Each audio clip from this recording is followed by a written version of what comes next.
When Dean Kibbe was going through the compensation model for the medical school faculty, there was a lot of discussion there, like they were measuring each faculty member on their clinical productivity, their research productivity, and that was all being crunched into the compensation regime.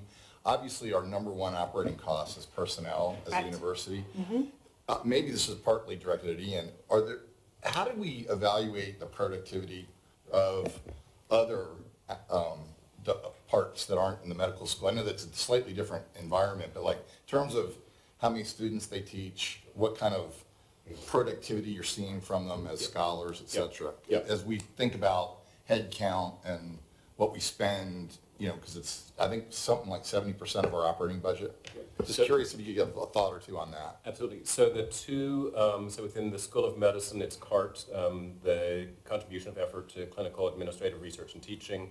And so faculty members, there is a distribution of effort, and they're evaluated. And there are different sort of metrics of, I'd say, productivity. On the research side, it's relatively easy to measure. The amount of sponsored research, active grants, number of postdoc trainees, graduate students that are supported, and then there are other metrics. For the remainder of the university, there are three main areas. So it's somewhat similar. So you've got the CART logic in the School of Medicine, and in the other schools, it's research, teaching, and service. And then again, it's going to depend on the discipline. So in a sponsored research discipline, say in the biological sciences, people are evaluated, and there's an annual peer evaluation, which then the chair of the department reviews, which is then sent to the associate deans of the schools, the deans of the schools, and then the provost comes to me. And so each individual faculty member is evaluated annually on that contribution. So again, on the biological or sort of STEM side, in the other schools, you're going to look at so say grant activity, postdocs, graduate students. In the humanistic disciplines, sort of my own background, some fields are book fields. So how recently have you published a book? Has it won awards? Has it not won awards? We look at things like citation counts. There's something called an H index, which measures not only how many people have cited you, but how broadly you're cited. So that's sort of looked at on the research side. Teaching side, again, combination of individual sort of student evaluations of the quality of the teaching. Frequently do peer evaluations, and so there's a kind of a metric for measuring people's productivity in that front. And then their contribution to the service mission of the university, right? How many committees do you serve on? What's your leadership role? Have you had leadership roles? Those then funnel into a comprehensive annual evaluation, and the annual evaluations are then shared with the department chairs.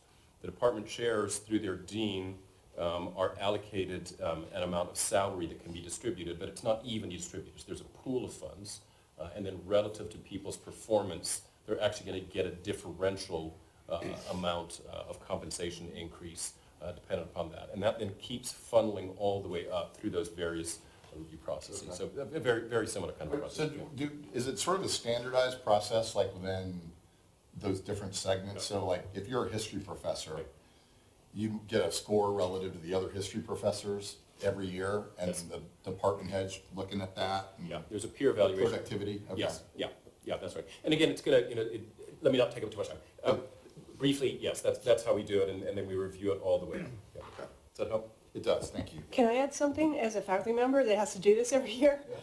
There are certain benchmarks that, like in our school, like if you don't meet a certain benchmark, then your performance is classified as low, and therefore you probably won't get a raise at all. Right. So there is like a lot of incentive built into this process Sure. to motivate us to publish and do stuff, so, yeah. No, it was just great to get that detail at the medical school, so it sounds like there's a similar program in the other departments, so. Are any of the benchmarks quantitative? Oh, yeah, Number of students you teach, hours working at office hours, any of that kind of stuff? Very briefly, again, it's going to depend. It's not necessarily the number of students. It's going to be the contribution of the overall, say, teaching mission on the teaching part. And so in a department that has PhD students, right, not all departments have PhD students, but there would be how many PhD students are you working with? What's your contribution to the master's program? How many students are you working with in their third or fourth year, say, working on senior theses? Contribution to the large introductory lecture courses. It depends on the size and scale of the department. Some departments, the bread and butter, and then I'll let you get on. There are courses of 300 to 500 students, and that's really how the core introductory knowledge is introduced in a 300 or 500 person course. That's not necessarily the case in another department where the introduction is a 20 or 30 person seminar where you're introducing that fundamental initial material, and we would evaluate that you're contributing to the entry-level education, mid-level education, advanced education, depending upon the nature of the discipline. How do you minimize subjectivity from the chairman's standpoint or the division chief chair standpoint when they go beyond objective criteria and you're dealing with very competitive, very highly academic achieved people, but they might have personality conflicts? So, and then again, JJ, we do it by trying to take it through 4 or 5 different rounds. So you begin with a peer evaluation, which is a peer evaluation committee.